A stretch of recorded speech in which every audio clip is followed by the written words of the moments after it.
All right, so here we are on our second video for August. Today I'm going to show you how to create some watercolor effects with acrylic paint. I'm starting with a piece of Canson watercolor paper, and I've got out Dina Wakley's Midnight paint or night paint, midnight paint, something like that.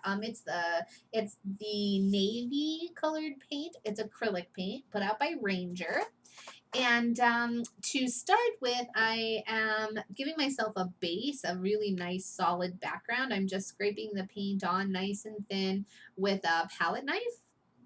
And then I was kind of trying to decide. I did bring out my Unwild Studio stencil. I was trying to decide exactly what I wanted to do. And I took some of the circles off, and then I just wasn't really that happy with it, and so I covered them back up.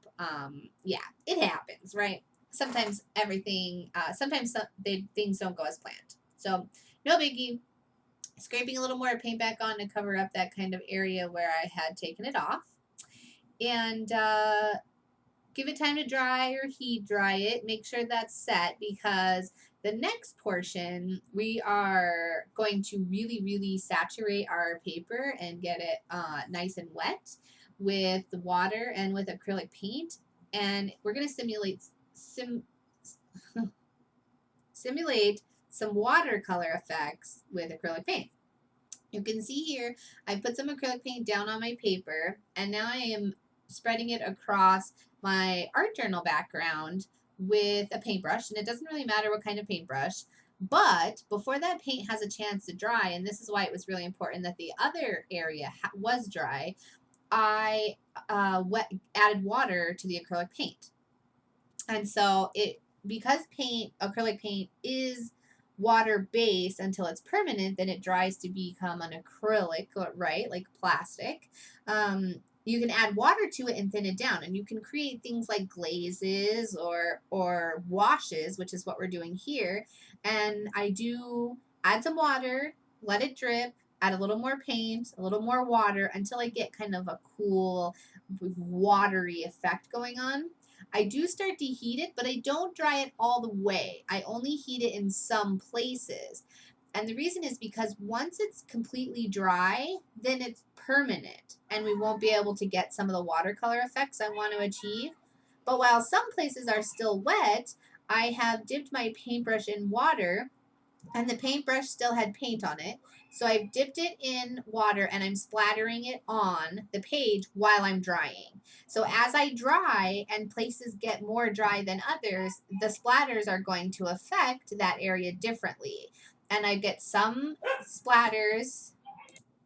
Sorry, I had to pause for a second there. As the splatters, the wet ones, are hitting the wet paint, then similar to watercolor, it starts to separate from the background there. And then as it dries, the paint is starting to stick on top. And the more you practice, the more you'll notice exactly what kind of splatters happen at what stage.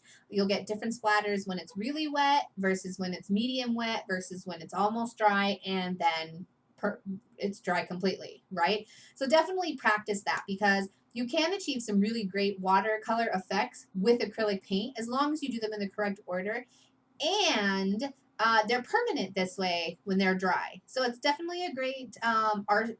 It's definitely a great technique that you should have in your arsenal, right? In your tool belt.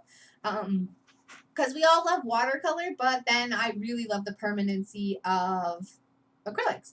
So now I did just extend my base, that kind of like dark background area a little bit, because I'm going to apply this tag, and I wanted the black, and it's not really black, it's midnight, but I really wanted that navy to kind of show up underneath the tag. This tag is going to be really the focal point. It's a nice stark piece on a dark background, and I'm using some new and a couple old Viva Las Vegas stamps. This one I designed. It's very cool. It's like an old tree with a tire swing on it, very reminiscent of like kind of a childhood or something like that. But such a great stamp to have. Then this stamp has been around in the store for a while. It's so stinking cool. It's a Big Dipper constellation, and I actually just made a couple new constellations to go along with it. So very cool.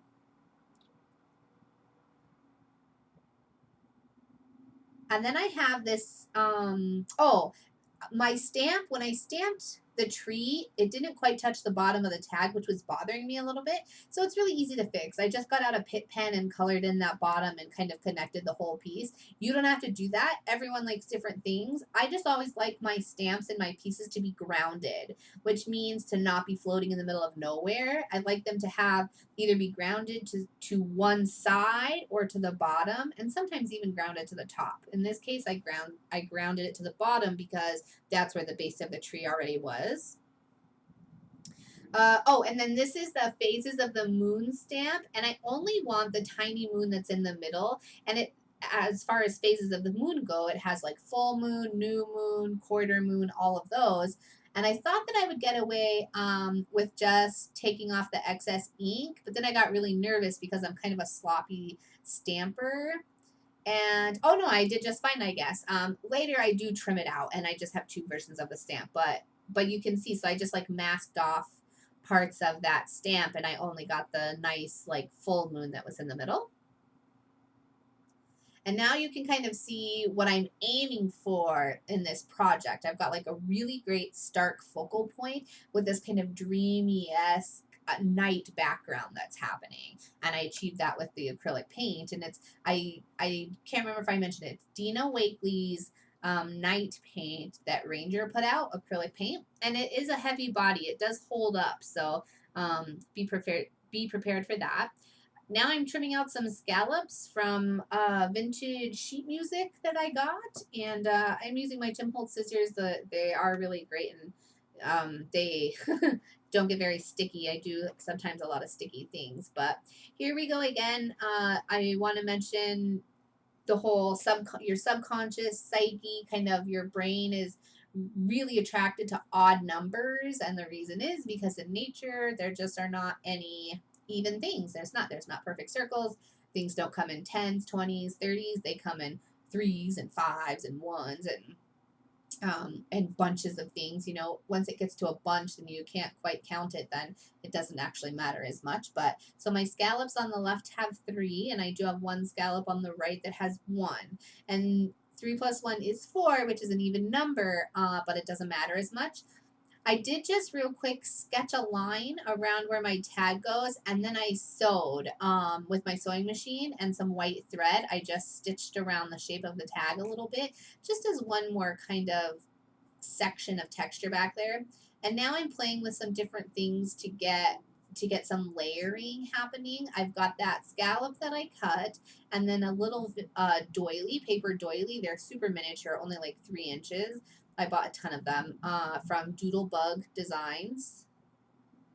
I've also got some May Arts crocheted lace and a vintage button.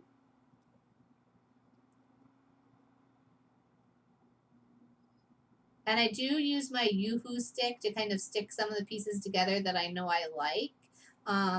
But gel medium would be a really great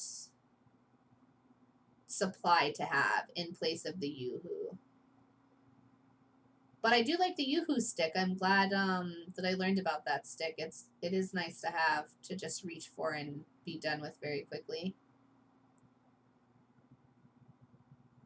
Trying to figure out where I want my button. And this, you know, this is a big part of my process. And so I don't necessarily have to talk through this part, but huge section for me is just playing around, seeing what I have and things that go together or things that I might not think go together, and rearranging them and tucking them behind each other until I really get a cohesive kind of warm feeling from what I've worked on. Now this is from my brand new collection with 7 Dot Studio called Lost and Found, and I designed this whole paper line to be like very vintage inspired with old things in it. And this page here, this is from the 6x6, which is an exact copy of the 12x12 except scaled down. And these are flashcards, so there's a whole page of flashcards.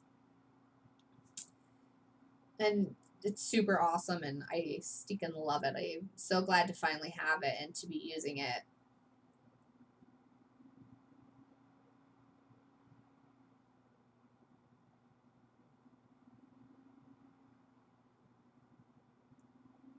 And like I said, just layering up some pieces. So I have the music note in scallops. I have a doily. There's the miniature flashcards that come from Lost and Found. I do have that tag. I end up using that tag. There is a vintage button there, some May Arts crocheted lace. And you'll kind of see how it eventually all plays together.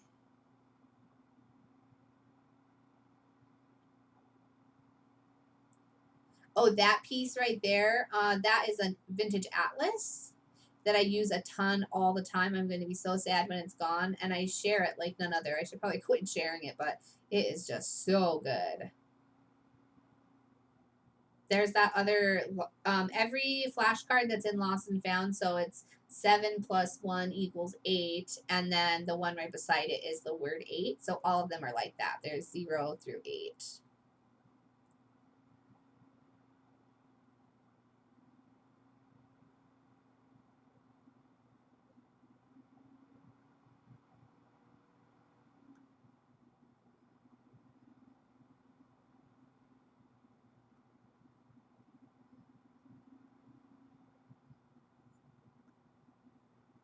And then one of the things that's important to remember, on the left-hand side, I'm working towards the top, and on the right-hand side, I'm working towards the bottom.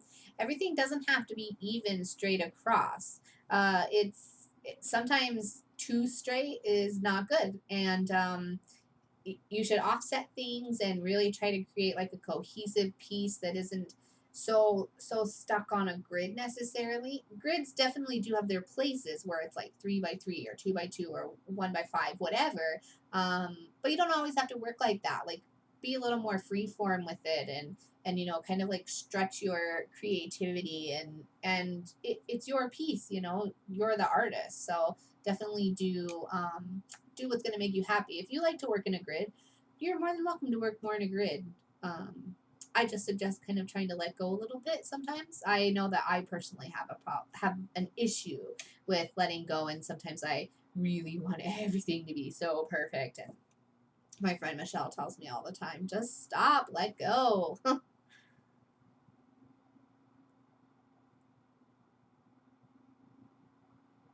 So I did use Yoo-Hoo to put down most of those paper pieces, which was really great. But now that I'm getting to the fabric and the button, I want something a bit more sturdy. So oh my goodness. So I've taken out some Eileen's fabric glue, and I just have this adorable little sample bottle, but and it was perfect. It's a wet glue that soaks through the fabric and into the button and then the paper below. So that was really good. This here is a Posca paint marker, the Uni Poscas. I have them in 2 sizes. I completely adore them. I'll never give them up. And as soon as they're dry, I'll buy a whole new set. I have no complaints about them whatsoever. They are amazing paint markers. I just used them to kind of stretch out a little starry background there a little bit. I didn't make stars. I just did dots, and you can see those up close pictures at the beginning and the end of the video.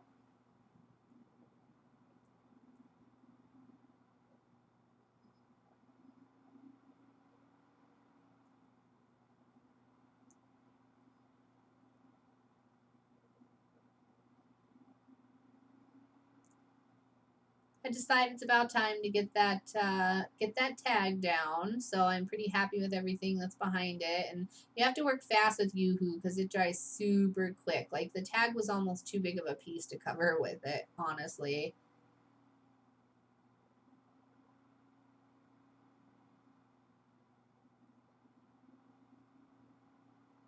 The great thing about Yoo-Hoo, it does come in clear, but it also comes in a purple stick and a blue stick, and they go on colored, but when they dry, they're clear. So you can see when it's starting to dry and you need to get it in place. And I picked up my Posca marker again. I think this is the thinner one, but I'm just like reconstituting, or kind of like making that outline that I made with the sewing machine a little more apparent now. And I really like the effect that it has, because there's a sewn frame and then a drawn frame, and it's kind of doodly next to stitched, and it's pretty cool. And now here, I've been using fine liners a lot. I really feel like a fine liner is the tool I've been missing my entire life. I'm so glad to finally have it. So I have a fine liner in black, and now I've made a fine liner in white, and someday I'll have a fine liner in every stinking color available. I did put some drywall tape down just as another texture, but here goes my fine liner in white, and it is so milky delicious. I'm so glad to finally have it. I've been thinking about doing it forever, but I just followed that line that I drew with my Polska all the way around, and I really have been enjoying framing things lately with the kind of like scribbled handwriting, because I know we did it in the last August class in black, and now we're doing it in white, but I love it. I really love it. Then I just did a little bit of splattering with that fine liner, and that's it. I'll heat the acrylic paint that's in my fine liner. Oh yeah, so it's just titanium white fluid acrylic and airbrush medium, half and half. That's what's in it. Same as the black one, just a white color. Thanks so much. We'll see you next time, guys. Bye.